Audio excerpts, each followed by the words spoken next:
नमस्कार, मी पंजाब टाका 1, 2, 3 ला मग संपूर्ण भागामध्ये तुमच्या नगर जिल्हा, धाराशिव जिल्हा, बीड जिल्हा, लातूर जिल्हा या भागात पाऊस पडलेला दिसेल. पुण्याच्या या जिल्ह्यातल्या या शेतकऱ्यांनी अंदाज दिला. पूर्व विदर्भातल्या शेतकऱ्याला सांगू इच्छितो की पूर्व विदर्भामध्ये नागपूर, वर्धा, भंडारा, गोंदिया, चंद्रपूर, यवतमाळ, अकोला, वाशिम, हिंगोली, बुलढाणा, जळगाव या जिल्ह्यातल्या सर्व शेतकऱ्याला सांगू इच्छितो की 1, 2, 3 जुलैला मात्र तुमच्या इकडे मुसळधार पाऊस पडणार आहे. विदर्भ, पूर्व विदर्भ 6 जिल्हे आणि पश्चिम विदर्भ 5, 11 जिल्ह्यामध्ये मुसळधार पाऊस पडणार आहे. कुठं अतिवृष्टी होणार आहे, कुठं भाग बदलत पाऊस पडणार आहे, कुठं रिमझिम पडणार आहे. पण सांगायचं झालं तर यवतमाळ जिल्ह्यामध्ये खूप जोरात पाऊस पडणार आहे.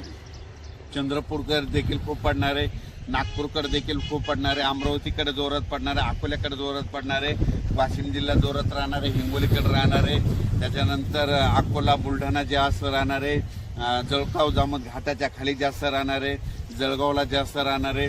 तिकडे पाऊस पडत असल्यामुळे त्याच्यामुळे जालन्याला देखील पाऊस पडणार आहे, संभाजीनगरला देखील पडणार आहे. म्हणजे सांगायचं झालं तर पूर्व आणि पश्चिम विदर्भ 11 जिल्ह्यामध्ये चांगला पाऊस पडणार आहे. म्हणून हे विदर्भ पश्चिम विदर्भातल्या शेतकऱ्यांनी हा अंदाज लक्षात घ्या. पश्चिम महाराष्ट्राकडे म्हणजे आज 29 जून म्हणजे आज देखील पश्चिम महाराष्ट्रामध्ये चांगल्या प्रकारच्या बऱ्याच ठिकाणी भाग बदलत पाऊस सुरू होणार आहे.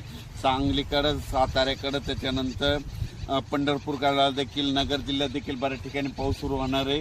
म्हणून ही पश्चिम महाराष्ट्रातल्या शेतकऱ्यांनी अंदाज लक्षात घ्यायचा. सोलापूरकडे देखील बऱ्याच ठिकाणी पाऊस पडणार आहे.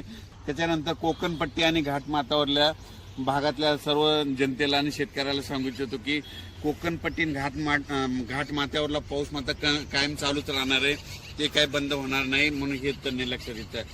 त्याच्यानंतर आता उत्तर महाराष्ट्राकडे वळू.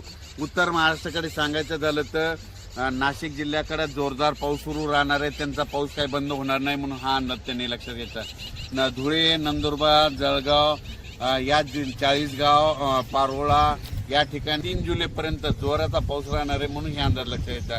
गुजरात, मध्य प्रदेश आणि राजस्थानकडे पाऊस पडत असल्यामुळं त्याचा असर आपल्या महाराष्ट्रावर उभी होणार आहे. म्हणून हे त्यांनी लक्षात घ्यायचं. पण राज्यात याच्यानंतर तुम्हाला सांगू इच्छितो की 5 जुलै, 6 जुलै आणि 7 जुलै दरम्यान परत राज्यामध्ये पाऊस भाग बदलत येणार आहे. म्हणून हे लक्षात घ्यायचं. त्याच्यानंतर 10 जुलै ते 15 मध्ये देखील राज्यात पाऊस असणार आहे. म्हणजे सांगायचं झालं तर राज्यात असा एकदम 1 महिन्याचा, 15 दिवसाचा, 20 दिवसाचा खंड पडणार नाही. पाऊस येतच राहणार. आज ह्या भागात राहिला तो दुसऱ्या भागात राहील, पण राज्यात पाऊस कंटिन्यू चालूच राहणार आहे. अचानक वातावरणात बदल झाला तर लगेच